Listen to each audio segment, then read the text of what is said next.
Y hay un momento en el que me acuerdo, vos estabas ahí en SEACO, nos dan la noticia, hay que ir a reconocer el cuerpo de abuela. Paré frente al motel que está ahí en el cruce de Sanfra, creo que la suerte, no sé cuál, me parqué ahí, puse parking y me ataqué a llorar. Uh-huh. Fue como tu momento de... Fue mi momento solo, desahogarme, me ataqué a llorar un montón, me desahogué. Se les pidió a los familiares que hicieran cartas. Uh-huh. Entonces ella ingresaba las cartas que le hacían a los familiares, se ponía el equipo de protección y entraba y se le leía a los pacientes. Uh-huh. Los pacientes cuando están intubados bajo efectos de sedación y analgesia, uh-huh, bajo un coma inducido por ejemplo, uh-huh, a esos pacientes generalmente la audición no se les pierde. Usted puede llegar a hablarle a un paciente, el paciente le va a escuchar, no va a tener ningún tipo de respuesta en ese momento acorde a la farmacoterapia que tenga. Uh-huh. Pero el paciente lo está escuchando. Y esta sensación de que el asunto no iba caminando, ¿verdad? Obviamente un golpe para todos, como seguramente muchos tuvieron pérdidas en pandemia de familiares, de amigos y demás. Hola a todos, bienvenidos y bienvenidas a un episodio más del podcast Desde la Raíz. Una semana más por acá, gracias a Dios. Muy contento, como siempre, de poder compartir. Y hoy en un formato muy chiva.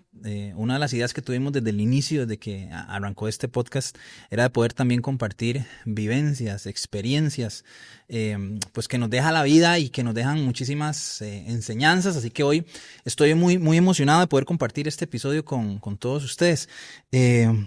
Hoy quiero hablar con ustedes de uno de los momentos, creo, tal vez más difíciles que me ha tocado enfrentar, más sensibles a nivel personal.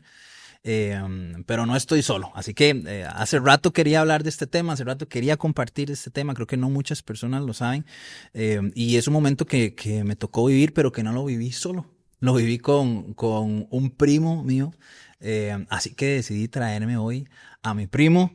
Así que, Oscar, bienvenido al podcast Desde la Raíz. Muchas gracias por la invitación, más bien. Sí, gracias por acompañarnos. Oscar, para los que no te conocen, que creo que la gran mayoría, de fijo algún familiar estará viendo el episodio y demás, sí, pero contanos un poco de qué haces, a qué te dedicas, cuántos años tenés, a nivel general ahí, para que ir entrando en confianza. Bueno, primero que todo, muchas gracias por la invitación, por la oportunidad, por dejarme estar acá. Mi nombre es Oscar Celedón Quiroz. Estoy estrenando los 34 años. Ya está llegando, ya a los 40 se siente más cerca. Sí, qué duro. De profesión soy enfermero. Tengo una especialidad en enfermería crítica y terapia intensiva. Aparte es una subespecialidad en soporte nutricional. Soy docente universitario de grado también. Trabajo para la Caja Costarricense de Seguro Social desde hace ya 10 años y lógicamente... Qué rápido, 10 años ya. Uf. Y lógicamente nos tocó pasar todo lo que fue el tema de pandemia ya hace 5 años, que pasó rapidísimo. Qué rajado. 5 años empezó eso. Estuviste también una época antes de entrar al tema, obviamente ya todos vieron el título, ¿verdad? Si lo están escuchando en Spotify, en el canal de YouTube, pero antes de entrar en ese tema, estuviste una época también en el Hospital de la Mujer, en el desarrollo de las primeras etapas de un proyecto muy chiva, ¿verdad? De la fecundación in vitro. De hecho, empecé a laborar en la caja en el 2015. Empecé en la antesala del San Juan de Dios, que es la Marcial Fallas, que lógicamente hay barrios del sur, todo lo que llega allá y todo lo que uno aprende. De Zampa. Después me pasé al Hospital de las Mujeres, empecé con el proyecto de fecundación in vitro. De hecho, mi plaza actualmente está allá. Tema delicado para ciertas personas, pero sí trabajamos con fecundación in vitro, que es el tratamiento óptimo para lo que es la infertilidad como una enfermedad, ante todo. Después me pasé con el periodo de pandemia, que me pasé para el SEACO, el tiempo que estuvo la pandemia, que fue 2020-2021, cerrando el 2021 me volví a mi hospital base, que es el Hospital de las Mujeres, y actualmente estoy como supervisor de enfermería en la parte de cirugías y terapia intensiva del Hospital México. Qué chiva. ¿Te ha tocado como vivir este tema en la parte de fertilización, que es todo un tema no solamente médico y demás, sino social y político, y luego el tema de la pandemia, demasiado tabú por medio con lo que es la parte de la infertilidad. Sí. Ey, eso es todo un tema, hay que grabar un día un episodio. Hay que hablar de eso. Y la gente, y uno dice como, bueno, el costo de la vida, ¿cómo está todo? ¿Y quién quiere un hijo? No, hay gente que de verdad desea y añora lo que es tener un hijo. Sí, qué rajado. Es un tema, y hay puntos respecto a nuestra fe y teológicos delicados ahí también, que he tenido conversaciones profundas, entonces es súper chido, es súper chido. Pero bueno, hoy no es ese el tema, otro día hablamos de eso, pero bueno, ahorita nos compartías el momento donde te tocó, ¿verdad? Llegar a la SEACO. ¿Cómo se sintió ese, en un inicio, ¿verdad? Donde la pandemia iba avanzando, el tema a nivel global y ya en nuestro país ya empezaba a hacer una crisis, ¿verdad? ¿Cómo viviste ese llamado o ese momento donde te dieron la noticia? Te toca ir a la SEACO con todo lo que eso representa. Fue súper pesado. De hecho, no tengo bien a mano la fecha, pero creo que el primer caso en Costa Rica fue el 6 de marzo del 2020, creo. Ahí me corrigen la gente que está escuchando el podcast. Creo que fue el 6 de marzo y ya para eso ya había todo un protocolo pues internacional donde se había dicho de que evidentemente en Costa Rica va a llegar, que Costa Rica no va a estar exenta de esto, más que es un país del trópico, mucha gente tenía paserimas y en algún momento iba a llegar un caso acá. Ajá. Y el primer caso que llegó fue un caso de un extranjero. Desde que se emitió esa alerta ya se tenía previsto absolutamente todo cómo se iba a abordar. Para el 20 de marzo del 2020, la institución estaba tratando de localizar a los que eran enfermeros con especialidad, maestría en cuidado intensivo. Okay. Somos muy pocos en el país, actualmente son, lo último conteo, si no me equivoco, ya andaba cerca de los 400 profesionales de los 20 y resto de mil que hay. Sí, es un porcentaje muy poco para la necesidad, digamos. Dentro de la especialidad de enfermería, los que hay, más que todos los que imperan son psiquiatría y salud mental, ginecología y obstetricia, y de tercero hay otras especialidades como gerencia y más administrativas, pero cuidados intensivos son muy pocos. Y en ese tiempo pues, mandaron a localizar todos los que tienen la especialidad o inclusive la estaban cursando en ese momento para que se fueran al hospital. Fue muy pocos, en ese momento somos 24. Wow. Somos 24. Cuando estudias y te preparas en esa maestría, es algo que está presente y sabes que en caso de este tipo de situaciones vas a ser personal de primera plana o como es algo que no se ha dado a nivel histórico tanto, no es algo que está en la mente. No es algo que está en la mente, pero sí ha pasado en otras pandemias que el especialista en cuidado intensivo, tanto médico, intensivista como enfermero intensivista, son los que están en la vanguardia y al pie del cañón cuando hay una pandemia.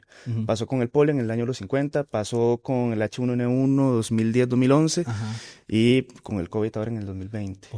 Entonces, por el tipo de complejidad que representa el paciente, su deterioro ventilatorio y demás, siempre pues es la especialidad encargada junto con terapia respiratoria, que es otra profesión. Claro. ¿Cómo se siente entonces el momento donde llegas a ir, verdad?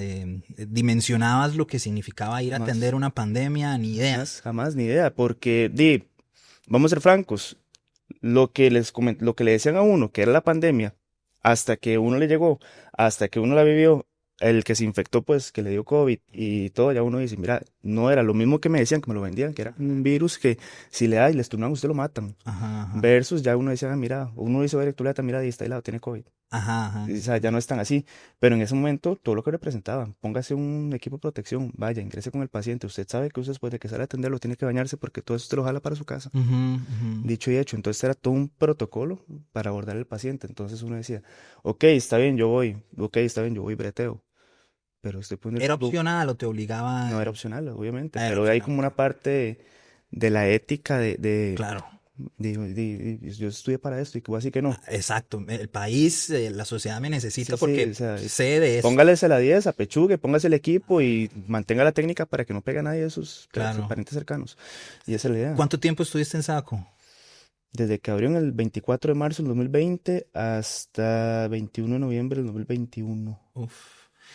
¿Se trabajaba con miedo? O sea, ibas en el día a día con susto de decir, puede pasar lo que sea. O sea, era un trabajo tenso. Era una lotería. Al principio, pues, era muy poco el ingreso de pacientes porque la ola estaba empezando. De hecho, inclusive llegamos a un punto donde decíamos, somos un montón de gente para 5 o 6 pacientes. O sea, no va a pasar nada. Hasta que llegó el pico de la variante Delta, que fue el periodo de mayo del 2021 más o menos, antitos, el pico de la Delta. Que fue cuando solamente había una cama en el hospital.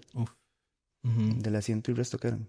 Entonces, sí, saturadísimo. Saturadísimo, y todos los hospitales saturados y colapsados, y habían pacientes por COVID por todo lado. Entonces, fueron escenarios muy extremistas, donde pasamos de tener una muerte de un paciente empezando la pandemia, como en 4 o 5 semanas una muerte, hasta una vez hubo un turno de 8 horas, fallecieron 7 pacientes. Uf.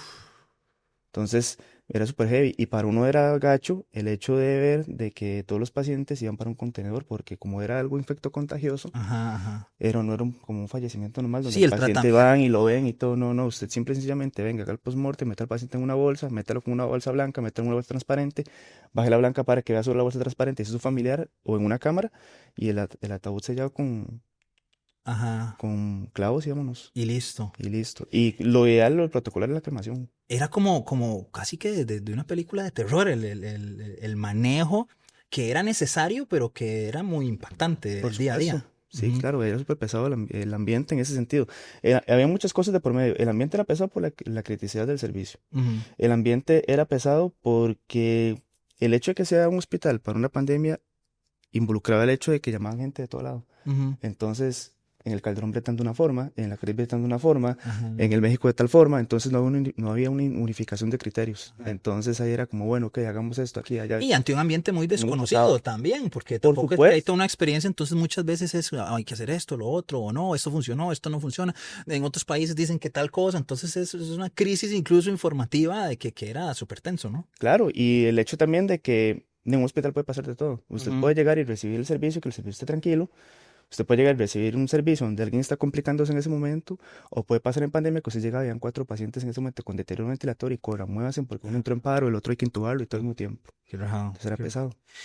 Incluso hacían como espacios para el personal de salud como para desahogarse, ¿verdad? Casi terapéuticos, Sí, porque claro, el golpe emocional del personal era sumamente grande. era requisito. De hecho, teníamos 2 enfermeras especialistas en salud mental, que eran las que abordaban al personal. Mm. Ellas tenían una labor muy peculiar, como hay un aislamiento y no se permitan visitas, claramente, se les pide a los familiares que hicieran cartas. Ujú. Entonces, ella ingresaba las cartas que le hacían a los familiares, se ponía el equipo de protección y entraba y se le leía a los pacientes. Ujú. Los pacientes cuando están intubados bajo efectos de sedación y analgesia, Ujú. bajo un coma inducido, por ejemplo, Ujú.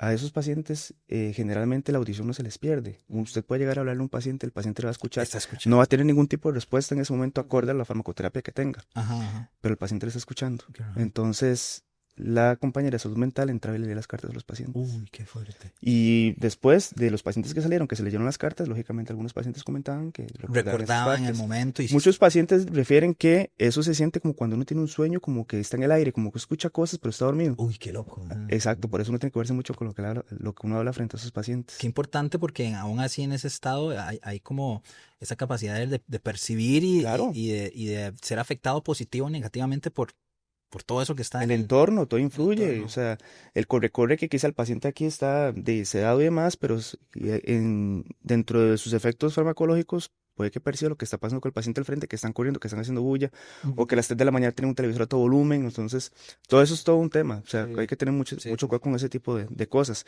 Y la enfermera de salud mental entraba y le das cartas. Las cartas de los hijos a los señores, Qué a las raro. señoras, cartas de las esposas o esposos, sus familias. Entonces, la parte emocional sí influye Había una mucho. contención tanto para los pacientes como para el personal para poder salir adelante en el día a día, para los enfermeros, los doctores, Todo el mundo. para Todo tener el ese mundo parejo, desahogo. porque sí, realmente sí era pesado.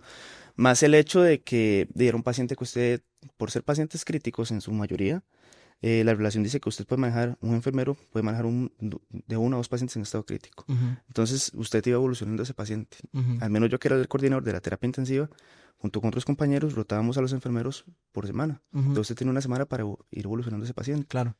Después lo bajamos a 3 días porque sí se iba creando como un vínculo emocional. Uy, qué loco. Y algunos salían, otros no salían. Ujú. Entonces, el personal, independientemente de, terminaba atravesando algún tipo de duelo.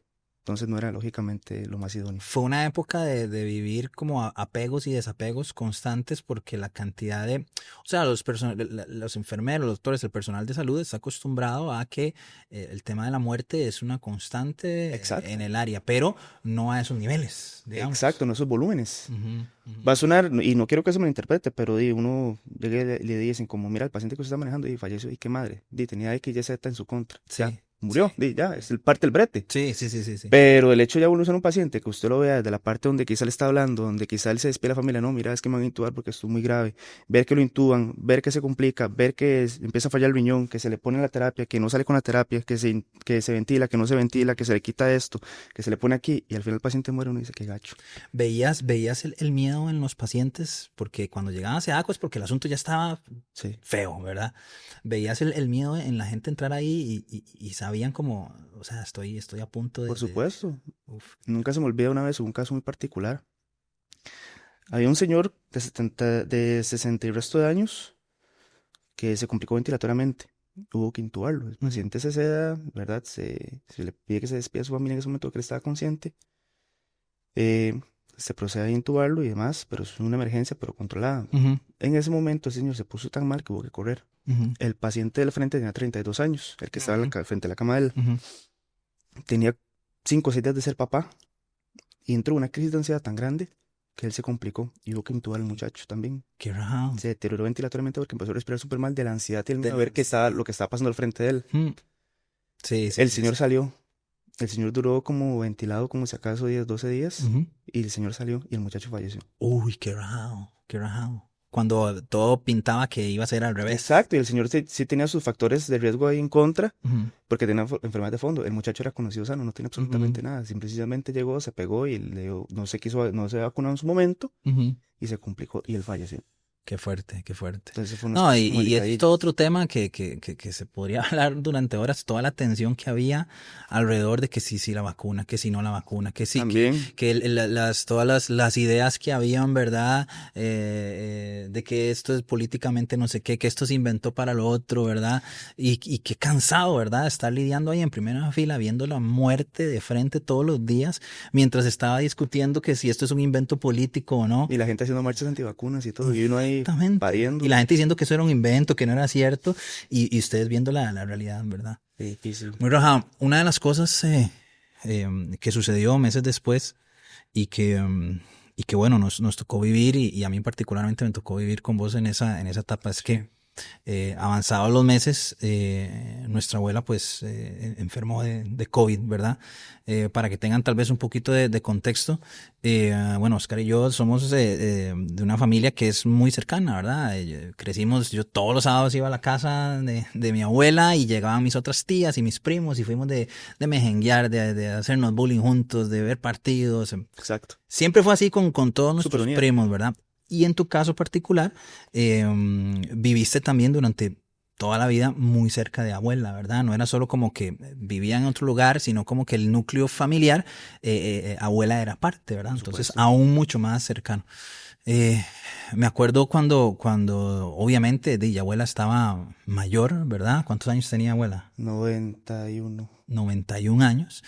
Y pues, próxima a cumplir 91. Ajá. Y la realidad es que al ser adultos mayores, no sé cómo lo vivieron todos, ¿verdad? Pero creo que la mayoría era como ese temor, ¿verdad? Y se cuidaba más al adulto mayor y que no pase esto y que no pase el otro, pero era sumamente difícil, complejo, ¿verdad? O sea, esa fue mi principal preocupación cuando yo acepté el irme a SEDACO. De hecho, yo lo que hacía es que, lógicamente, después de que atendí a un paciente con COVID, el protocolo es que me tenía que bañar. Yo me bañaba en el hospital, si entraba 4 o 5 veces al cubículo, atender al paciente las 4, 5, 6 veces me bañaba.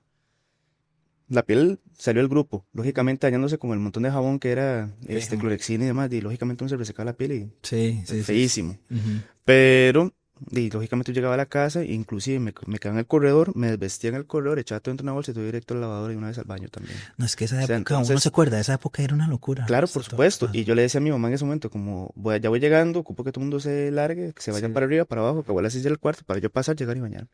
Sí, yo me acuerdo que agarraba las medidas y las hacías el doble, ¿verdad? Para mantener ese cuidado, ¿verdad? Y así estuve desde el 24 de marzo del 2020 hasta el 27, no mentira, hasta el 25, 24 de mayo del 2021, que fue cuando abuela se complicó. Que abuela, y en su momento, abuela lo único que padecía era como el colesterol y de las...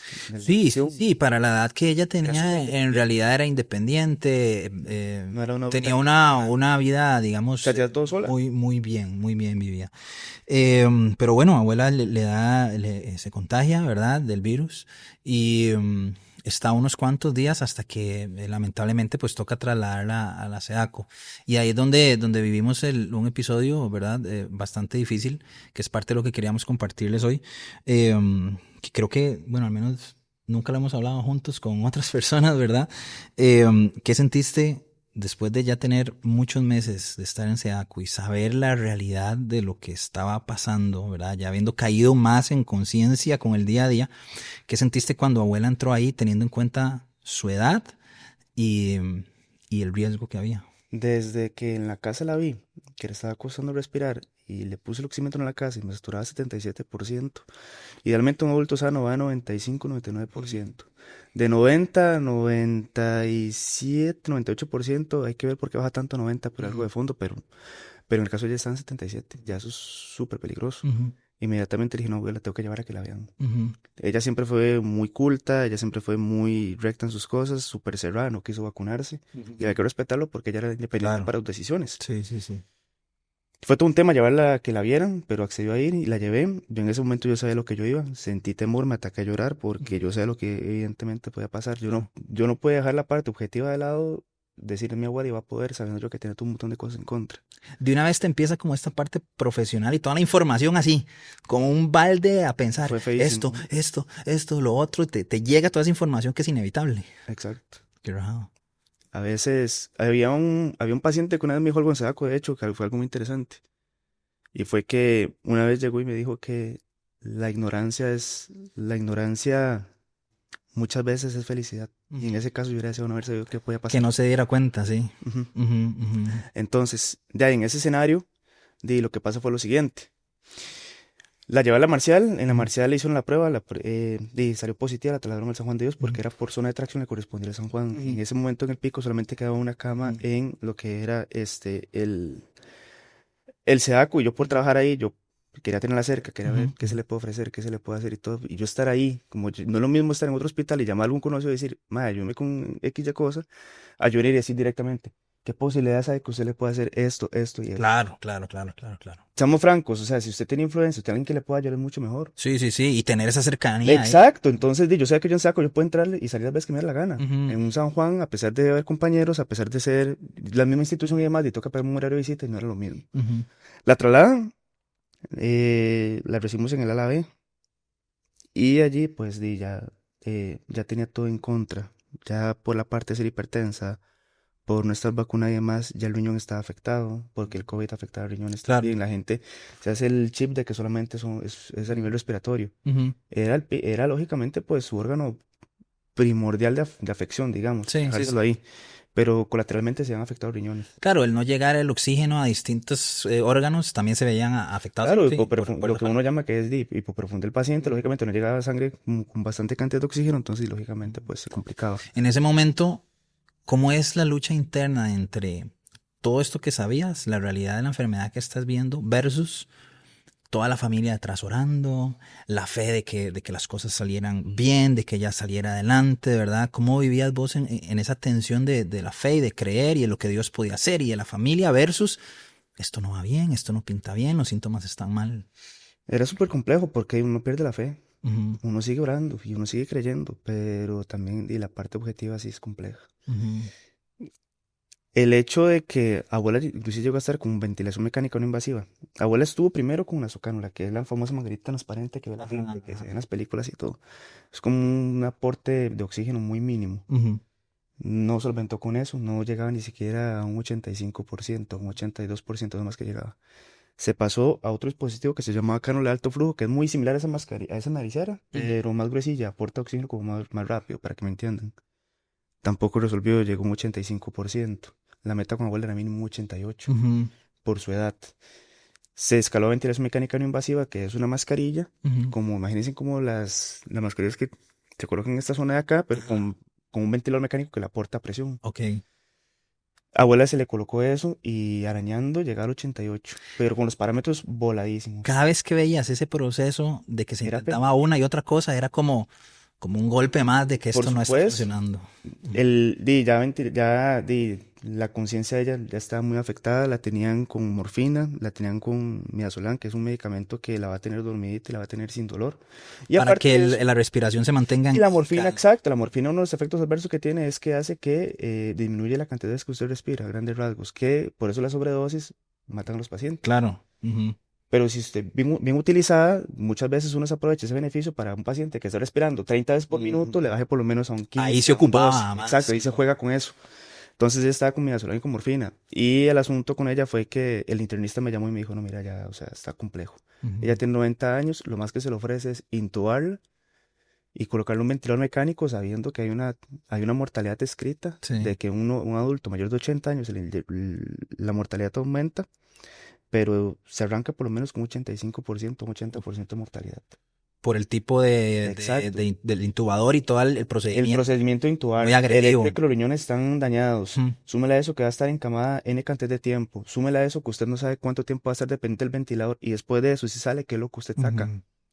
El tener usted una adulta completamente funcional, que se hacía todo, que se bañaba solo a sus 91 años, que cuando no quería comer lo que había almuerzo ya se cocinaba algo, que utilizaba el microondas, a pasar y más adelante llegar y sacar un adulto que iba a caer completamente postrado en una cama, con alteración de la conciencia, completamente dependiente, Sí. era calidad de vida. Sí, no, terrible. Sí. Entonces, En muchas ese veces, momento me acuerdo que todos, Oscar, estábamos como que nos actualice, que nos mande algo.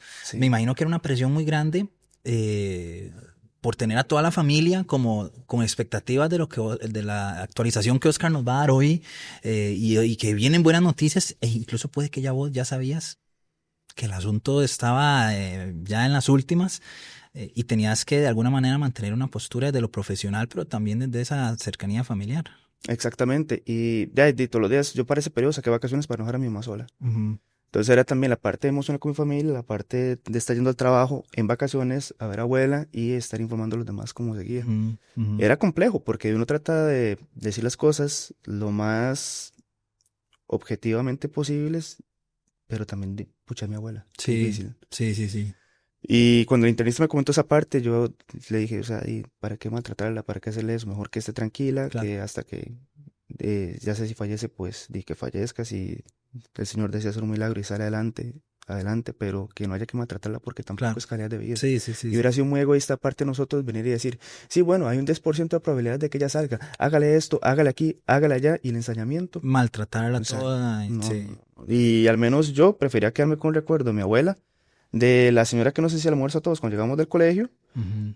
a llegar y tener, si es que salía, una abuela completamente postrada en una cama donde mi Sí. mamá o alguna de nuestras tías iba a quedar de cuidadora de ella Sí. o sea, y alterarle su rol de vida. Sí, sí, sí. Y con un 10% de probabilidad y de ver qué sale. O sea, no, Sí. no. Sí, decisiones sumamente retadoras que al final de cuentas, para eso ustedes están ahí, ¿verdad? Para eso el personal de salud está ahí, para valorar todas esas posibilidades. Exacto. Finalmente, Oscar, fallece abuela, ¿verdad? Después de ese, 27 de mayo del 2021. del 2021, después de ese proceso, obviamente ya había a nivel familiar esta sensación de que el asunto no iba caminando, ¿verdad? Obviamente un golpe para todos, como seguramente muchos tuvieron pérdidas en pandemia de familiares, de amigos y demás. Y hay un momento en el que me acuerdo, vos estabas ahí en SEACO, nos dan la noticia, hay que ir a reconocer El el cuerpo. cuerpo de abuela. Y en la familia pues era como una situación difícil, las hijas no querían, o sea, mi mamá, tu mamá, las tías, los tíos. Y no es para menos. Yo le digo. Y es un momento sumamente complicado y por eso les compartí al inicio que tal vez ha sido unos momentos más difíciles o sensibles. ¿Por qué? Pues entonces me llaman a mí, ¿verdad? Para ir a reconocer el cuerpo. Y llego ahí a la SEACO, me acuerdo que eran como las 11 y resto y nos empezamos a escribir. Vos estabas ahí, ¿verdad? Habías estado Me han presente en llamado. ese proceso final, ¿verdad? En esas En horas ese momento, finales. esa noche estaba. La única vez, el único día que dije no estoy cansado y no quiero ir a verla porque quiero descansar, porque era de estar aquí todo, Sí, a pesar de estar en vacaciones, claro. hoy quiero descansar. Sí, estabas en vacaciones, pero ibas todos los Claro, días. y ese día digo yo, nunca se me olvida, se me antojó un ceviche. Me fue Ujú. en un compa con un ceviche. Y están sirviéndome el ceviche y me entró un mensaje de mi jefe, en ese momento, del subdirector clínico. Y me llama y me dice, Oscar, eh, a su abuela la estaba atendiendo una compañera, se llama Arely Scotto, de hecho, viviré eternamente agradecido con ella. Ujú, Es una enfermera de Cartago, que es especialista en salud mental y psiquiatría. ujú. Y estaba ella la que la tenía a cargo en ese momento y abuela se ya se había decidido que no se iba a intubar y en ese momento, pues lógicamente entró en paro y no se le dieron maniobras, Okay. ¿verdad? Por el riesgo que involucraba el hecho de Claro. que se fuera a sacar, ya algo que estaba previamente conversado. Ella estaba con sedación para que no pasara por toda la parte fea de la agonía. Entonces tuvo una muerte dentro. La muerte nunca va a ser bonita, pero por lo Claro. menos se trata de una buena calidad de vida en el Estuvo último minuto de vida. tranquila, estuvo tranquila, Exacto, sí. se trató de dar una calidad en el último minuto de vida y eso me está diciendo él y me dice, y lógicamente entró en paro, pues no hicieron maniobras. Ella falleció a las 8 de la noche y eso es para que usted lo sepa. Porque no me quieren llamar a mí porque, como me decía mi jefe a mí, me decía, ¿quién va a querer llamar al jefe que yo en ese momento era el jefe de los enfermeros y decirle, mira, falleció tal persona? Sí. Entonces mi jefe fue el que me llamó, me comentó, fue feísimo, les dije, mira, más no puedo comer ahorita vengo. Lógicamente no regresé. Me fui para la casa y abracé a mi mamá y le digo, abuela, acaba de descansar. Me quedé con ella, leí la contención, hablé con mi tío bajó, se quedó tranquilo y después mandé el audio de la familia y les comuniqué. Y me quedé ahí tranquilo en ese momento. Después fue cuando cogí el carro y me fui para Sedaco. Paré frente al motel que está ahí en el cruce de Sanfra, creo que era Fuente, no sé cuál, me parqué ahí, puse parking y me ataqué a llorar. Fue como tu momento de Fue mi momento solo, desahogarme, me ataqué a llorar un montón, me desahogué. Recogí a mi hermana que en ese momento estaba trabajando en un gimnasio por ahí cerca, la dejé en la casa y seguí para Sedaco. Ahí fue cuando nos hablamos. En ese momento me llamas, ¿verdad? Porque a nivel familiar estaba esta necesidad de ir a reconocer el cuerpo y pues no ninguno, y con toda la razón, ninguno quería. Y Oscar también quería mantener ese recuerdo de los últimos momentos de ver a abuela viva, ¿verdad? Yo siempre, digamos, las personas cercanas que han fallecido, tanto del lado materno como del lado paterno, siempre me ha gustado la idea de quedarme con un recuerdo de la persona que yo conocí y de la imagen que tengo. Sí. El hecho de venir y ver una persona ya fallecida o en el ataúd o así, nunca me ha gustado. Sí. O sea, en mi diario vivir, sin el afán de que suene mal, pero me da igual porque no es una persona que tenga algún tipo de apego. Sí. Pero con una persona cercana a mí, que haya un vínculo afectivo, o inclusive abuela que la amaba por sobre todas las cosas, lógicamente no es algo que quiera ver. Sí. Entonces mi labor llegó hasta el hecho de que ya le comuniqué que estaban fallecidos y no pretendía hacer absolutamente nada. Ya fue cuando dije, yo no puedo reconocerla. Me quedo con recuerdo de ella en la casa, no. Sí, y más en las condiciones, ¿verdad? Que se daba ese reconocimiento. Me acuerdo que llegué ahí a Sedaco, nos hablamos como a las 11 y algo de la noche. Te dieron patología. Me ingresaron, ¿verdad? Ahí estabas vos, me pasamos y demás, y el reconocimiento fue extraño porque entonces en ese momento uno no podía ingresar a donde estaba el cuerpo como tal, y me acuerdo que entonces me llamaron, me hicieron firmar unos papeles. Llego como a una habitación donde hay una ventana, ¿verdad? Y del otro lado de la ventana hay una camilla donde tiene el cuerpo de abuela, ¿verdad? Está envuelto como en una bolsa que la metían, ¿verdad? Y otra bolsa encima transparente para poder ver la carita, ¿verdad? Y entonces me llaman a mí y entonces uno se tenía que asomar por esa ventana. Y había también como una pantalla arriba, entonces uno podía verla como físicamente ahí, ¿verdad? Pero había como una distancia tal vez de unos 2 metros, 3 metros. Y había una pantalla donde como, no sé, creo que era una cámara lo que tenían ahí, le enfocaban la cara para verla un poquito más de cerca, ¿verdad? Entonces fue un momento pues difícil porque esa despedida uno quisiera que fuera diferente, ¿verdad? Pero al mismo tiempo sentí que fue también una bendición el hecho de poder verla ahí y decir, bueno, abuela vivió 91 años, le tocó lamentablemente irse en un momento como estos, pero tuvo de cerca a su familia y pudo descansar al final dentro de lo que cabe tranquila y bien. Pero fue un momento obviamente muy difícil y también conociendo el contexto en el que se manejaba luego el cuerpo, ¿verdad? Y todo el protocolo que ni tan siquiera nadie podía acercarse y demás. Pero creo que al final, al menos a mí personalmente, me dio paz porque después de eso, aunque nadie más la vio, pude compartir esta experiencia con mi mamá, ¿verdad? Que está sumamente golpeada, con las tías, con los primos, con todos y hacerles saber de que ella se fue en paz, ¿verdad? Que se fue tranquila. Exacto, que se dio calidad hasta el último minuto. Exactamente. Me acuerdo que después de reconocer el cuerpo, de firmar, ¿verdad? Y decir que, ¿verdad? Que sí es la persona y demás. Esperamos un rato ahí sentados, sacaron el cuerpo, ¿verdad? Porque llamamos a la funeraria y sacaban el cuerpo para llevarse la cremación, ¿verdad? Ya para ese momento eran como la 1:30 de la mañana, una cosa así, 2 de la mañana, y era Recuerden que estamos en época de pandemia, de los picos más fuertes. Todo estaba con un montón de restricciones. Salimos caminando ahí el Seaco. Nos fuimos a una bomba que queda ahí como en la rotonda que hay. Debajo del Juan Pablo. Debajo del Juan Pablo. Del Hidalgo. Ahí hay como un súper. Sí. Nos compramos algo, pero no dejaban comer adentro. No, comimos afuera. Porque no se podía abrir alimentos y comer. Entonces salimos y nos sentamos, como ya era como a las 3 de la mañana. Las varas amarillas que están en los parqueos. Exacto, ahí, como en eso. Y nos sentamos como a las 3 de la mañana a comer. Nos tomamos una foto, que a mí se me perdió esa foto. La busqué de hecho, porque de hecho ahí luego me pasas, quiero poner tal vez como si tienes una foto de toda la vestimenta que usabas en Seaco para adjuntarla ahí en el video. Pero tenemos una foto donde salimos comiendo como a las 3 de la mañana y básicamente de ahí conversando respecto a lo que acabamos de vivir. ¿Por qué compartimos esto en este episodio? Porque creo que en pandemia muchos perdimos muchas personas y muchas cosas también. Sé de gente que perdió su estilo de vida que tenía antes, que perdió relaciones, que la pandemia sacó muchas cosas, trabajos, ahorros, cantidad de cosas. Y muchos tal vez no solamente en pandemia, sino que han vivido etapas de crisis donde han perdido. Y exponer estas cosas es importante porque algo que nos fortalece es comprender que todos estamos ahí, buscando salir adelante en medio de nuestras crisis, en medio de nuestros momentos difíciles que todos perdemos diariamente. Pero lo chido de todo esto es saber que detrás de todo esto pues Dios está en control, ¿verdad? Que al final de cuentas no estamos solos en medio de estas situaciones y que vivir momentos difíciles a la par de personas que amamos es sumamente importante, ¿verdad? Después de todo esto, Oscar, y para ir terminando, ¿qué te dejó la pandemia? Perdiste y perdimos a abuela, ¿verdad? Perdimos y ganamos todos, porque también hay que tratar siempre, sin el afán de sonar como optimista, pero creo que Dios siempre de todo saca provecho, siempre, es algo que siempre he aplicado toda la vida. Y lógicamente la experiencia laboral, el crecimiento profesional, claro, ¿verdad?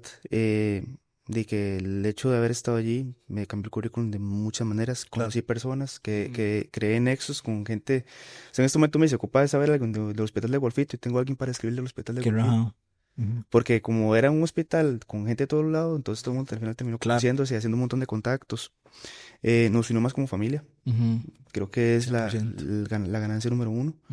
Y no solamente nosotros, sino también muchas familias se unieron después de eso porque valoraron el hecho de una simple llamada telefónica, un abrazo, el dar la mano.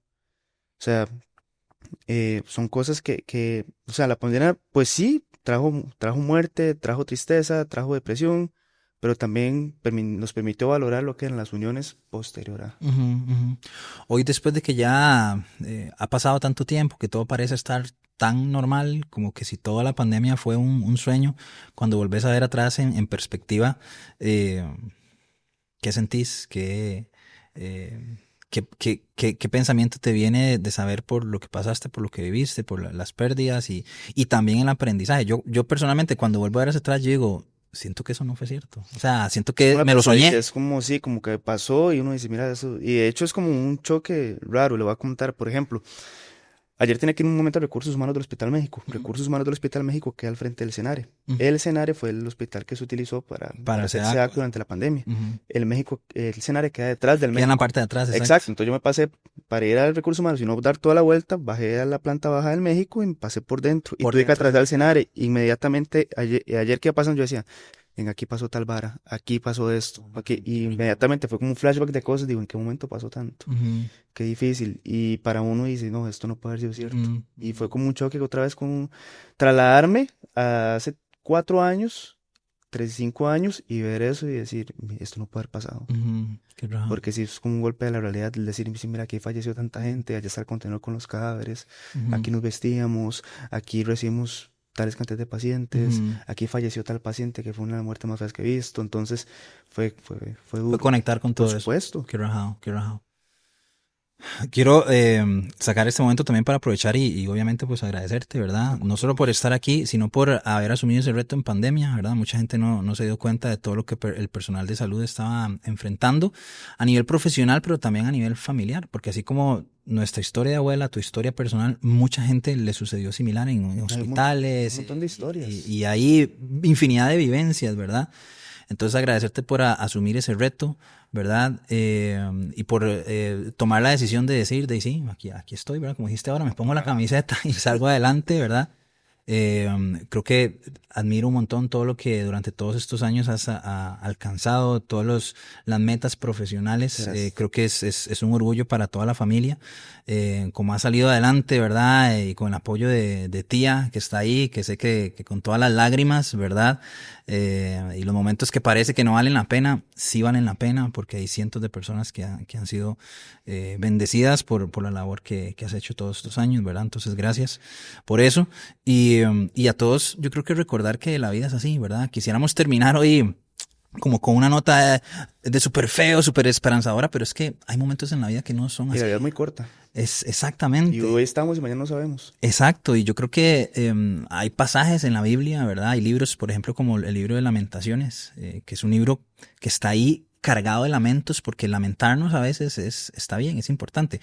Cuando sacábamos ideas para el podcast, mucha gente nos decía, hablemos del dolor, hablemos de la muerte, porque muchas veces en los ambientes cristianos todo es súper fe, todo es bueno. Y qué importante hablar de esto con un corazón sano y tranquilo, pero sabiendo de que el dolor está ahí, ¿verdad? Hay salmos, por ejemplo, que terminan en una nota de dolor, y eso está bien, ¿verdad? Entonces, lo importante es poder dialogarlo, poder sacarlo, poder compartirlo, y que si estás atravesando en este momento una temporada de dolor, de pérdida, de lo que sea, que sepas que no estás solo, no estás sola, y que Dios está ahí para acompañarte. Cuando andes en valle de sombra de muerte, no temas porque estoy contigo, dice la Biblia. En el mundo tendréis aflicción. Pero yo he vencido al mundo. Entonces Dios no te promete ni que vas a sacarte del mundo, ni que te va a ir perfecto, ni tampoco promete que todo va a ser lindo, ni que no vas a andar por un valle de sombra y de muerte. Dice, yo voy a estar contigo. Entonces creo que esa es la certeza que tenemos. Oscar, muchas gracias por acompañarnos y por estar acá con nosotros. De verdad. Súper, y por abrir tu corazón también, porque es un tema que es sensible. Y pues gracias a todos los que están conectados también. Ojalá que este episodio les llene de esperanza y de fortaleza en lo que sea que estés atravesando. Escribinos a través del Instagram, nos puedes encontrar como raíz.delcentro. Si quieres sacar un espacio de consejería o de oración por el momento que estás atravesando, dejándolo por ahí también. Estamos para servirte. Y nos vemos y nos escuchamos la próxima semana en esto que es el podcast Desde la Raíz. Chao, chao. Gracias, vemos.